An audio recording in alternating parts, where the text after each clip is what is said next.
Brian Lehrer on WNYC. Coming up next, we're going to get you ready for two things that are going to take effect in July that might affect many of you. One is a new e-bike law in New Jersey, all kinds of new rules, in some cases insurance requirements for e-bike owners.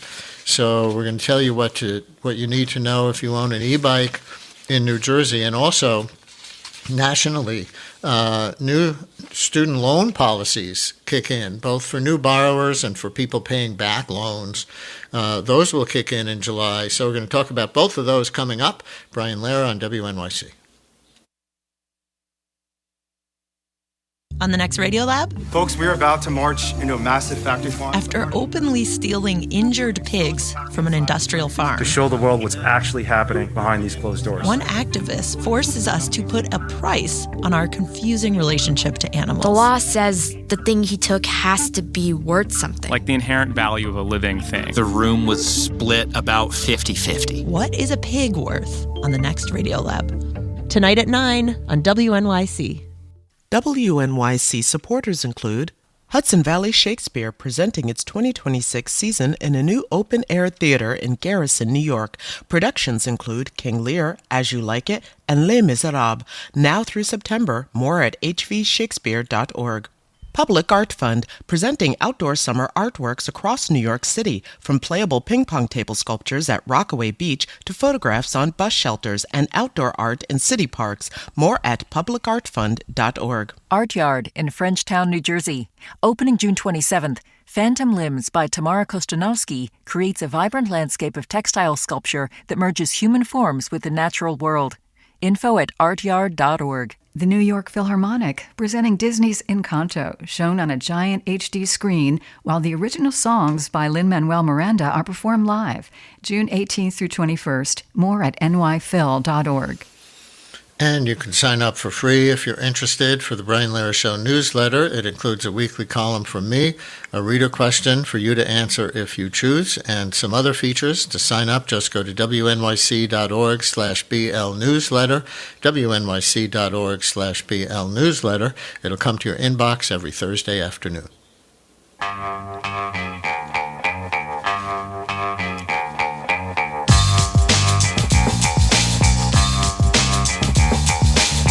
Brian Lehrer on WNYC. So, e-bike riders in New Jersey, listen up. On July 19th, riders in the Garden State will be required to obtain a license, registration, and, depending on the bike, insurance, as one of the strictest e-bike laws in the nation goes into effect.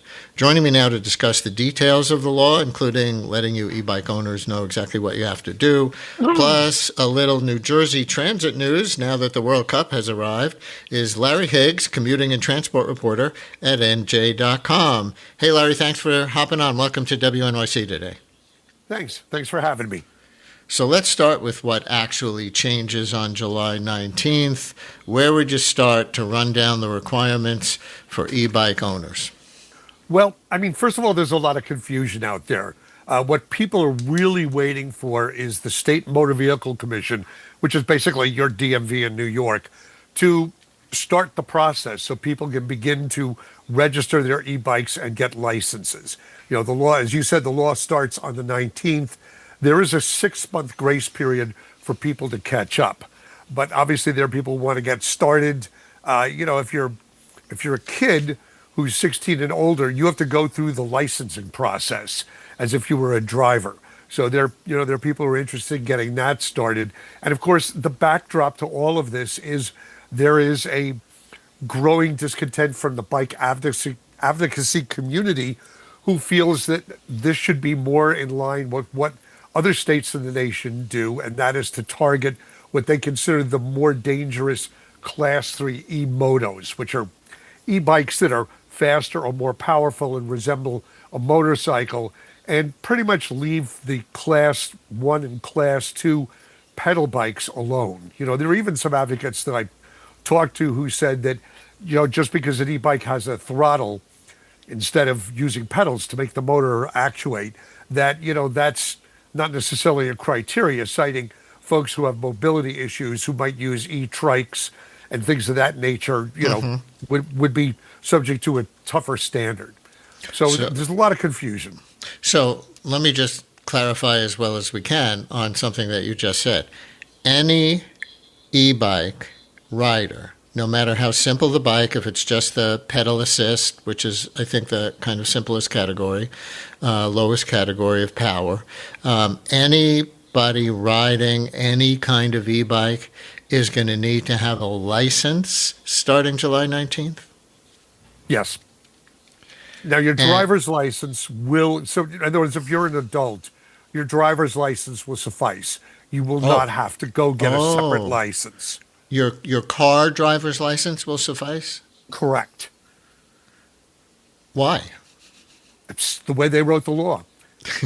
It's sort of the, I mean, I'm going to. I don't know what the relevance is, though. I'm hearing that fact for the first time. Like, okay, you're operating a motor vehicle. True.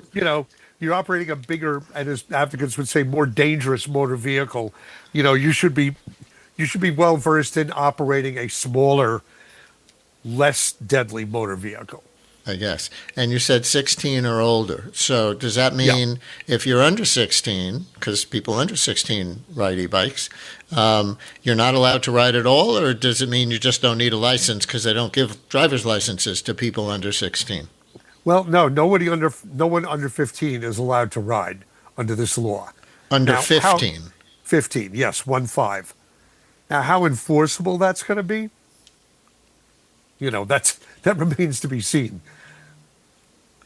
And, of course, listeners, we can take your questions as you try to clarify for yourselves what the new rules are going to be for e-bike owners, e-bike riders, even if you don't own the bike. 212-433-WNYC. Call or text 212-433-9692. New Jerseyans, obviously, first priority because that's where this will take effect.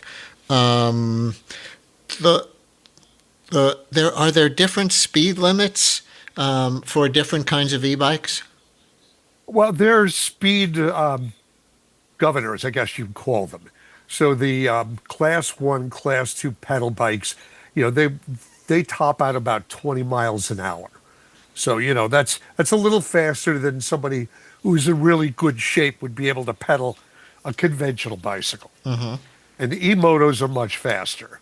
I've read conflicting stories about how fast they are, but some of them are capable of going as fast as cars. Right. So that's what the bikes can do. But in terms of a speed limit under the law, is there going to be one, and is it different for different kinds of bikes? Not that I've seen. I think they're using the technical capability of the bike, at least the Class 1s and the Class 2s. That's a speed restriction there. The faster e-motos, you're going to have to adhere to the posted speed limit. So if it's 25, you're doing 25. If it's 20, as it is in Hoboken, in the city limits, you're doing 20. If you're out on an arterial road and it's 35 and your Class 3 e-moto is capable of doing that, that applies. What was the catalyst for this law? Were there any particular incidents that made legislators act? There were a couple of tragic crashes in 2024 and 2025, and Senator Nick Scuteri he cited those as the reason why he put the law forth. So it's pretty much grown out of that concern. Now, however, when we report on some of these incidents, the police departments are now starting to distinguish between whether the crash involved an e-bike or an e-moto, which basically I think that's a little bit of, it's a little bit of the advocacy community at work, obviously, trying to make a distinction between the lower speed bikes and the higher speed bikes. Where does insurance come into the new law? From what I've been told by the New Jersey Bike Walk Coalition, you do not need insurance for the slower e-bikes, the Class 1s and the Class 2s. You only need insurance for the Class 3 e-motos. And here's Paul in Lambertville. Hey, Paul, you're on WNYC. Hi. Hello, Brian. Thank you for taking my call. So what I would like to say is that what we are concerned about is that this is an overly restrictive law, and it really creates barriers for what we like to think of as part of the solution. E-bikes are just really a great economical form of transportation for people that cannot afford cars, and it is missing the real issue of the high-speed e-motorcycles. So by creating a fix-it law, we have over 3,000 letters that have been sent to legislators to support this fix, to basically pull back out what we consider the low-speed e-bikes, the e-bikes that max out at 20 miles an hour, and also have greater restrictions for online sales and the sales of the higher-speed vehicles, which have been illegal for a long time, just has not been enforced. What's your objection to including the lower speed e-bikes in this law, Paul? I think what some people who advocated for the law might say is like, hey, I'm a regular bike rider, pedal bike rider. You're from Lambertville. I've gone bike riding in Lambertville along the canal there, I've heard. On my regular bike, and a lot of regular bike riders feel harassed by the e-bike riders speeding, up behind them and passing. They feel like it's dangerous, not to mention pedestrians. So who gets hurt by including the lower level e-bikes in this law? Good question. The most vulnerable population among us. We have a lot of people that might be riding e-bikes as a form of recreation. They have the privilege of having that option, and they drive their car most of the time, but they get to take e-bikes out, which, by the way, are, very helpful if you're not on a canal path that's flat and you're traveling up and down hills. But there's a population of people that have different disabilities that can't properly function, operate a pedal bicycle, and they need a throttle. And it is their form of transportation to get around. I mean, mass transit is not great in New Jersey, and an e-bike is a perfect form of transportation to get around. But the argument isn't to ban. The argument of the other side isn't to ban e-bikes. It's just that if you're riding anything that can go that fast, you should be licensed. Correct. So it is a barrier. There are people with disabilities that are never going to be able to pass a driver's license or the moped license, which isn't even available right now. So there's concerns there, and there are concerns about those that are younger. I mean, there are people that would like to, be able to be independent of their parents driving them around everywhere. Younger teens, again, maxing out at 20 miles an hour. And I think what has caused a lot of the attitudes towards the e-bikes is that people are looking at higher speed e-bikes that are going much faster than 20 miles an hour and have been really featured in many of the unfortunate, tragic crashes. And then they overgeneralize. Yeah. Well, I'll ask you one other question. I appreciate you calling in from the group NJ Bike Walk Coalition. And I've been seeing articles, about your group and others still pushing against this law, but the law passed and was signed by, I believe, Governor Murphy on his last day in office. So what are you advocating for? Is it for the legislature to take it up again next year and scale it back?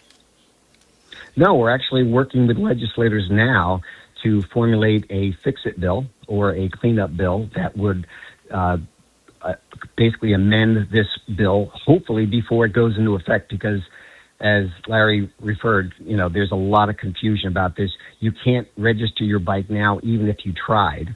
And the time is, the clock is ticking on this 6-month grace period. So we're looking for greater, better language to address the e-motos, the higher speed ones, and to remove the requirement, the barriers for insurance, registration, and license for the low-speed e-bikes that max out at 20 miles an hour.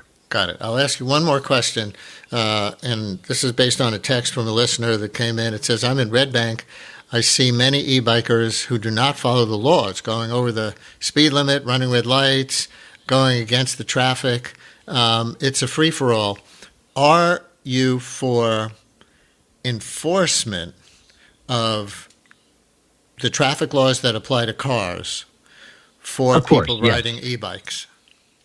Yes, and that is, is a legitimate concern. But to keep in mind, the real threat on the road out there are not the e-bikers. Do they present a threat to pedestrians, other cyclists? Yes, but minimally so compared to drivers of cars. And that's the part that has been a little bit frustrating, because that is still by far the primary threat out there. And Clearly, we have and bad the actors statistics are from not all- even yeah. not even close. But sometimes people Right. use that explanation as an excuse for not enforcing the law. When an e-bike rider is out there, doing the things that texter mentioned, going over the speed limit, running red lights, going against traffic on one-way streets. Yeah, I mean, we need everyone to be, follow the rules of the road and be courteous. And we teach this, and we have, a good training program that we push. But I would, if I'm going to have a negative interaction with somebody riding, some sort of a vehicle, I'd much rather have a negative interaction with someone riding an e-bike than unregistered, unlicensed driver of a car. And Paul, that is a growing trend. Thank you for calling in. I really appreciate you chiming in with your 2 cents. And back to our actual guest, Larry Higgs, commuting and transport reporter at NJ.com.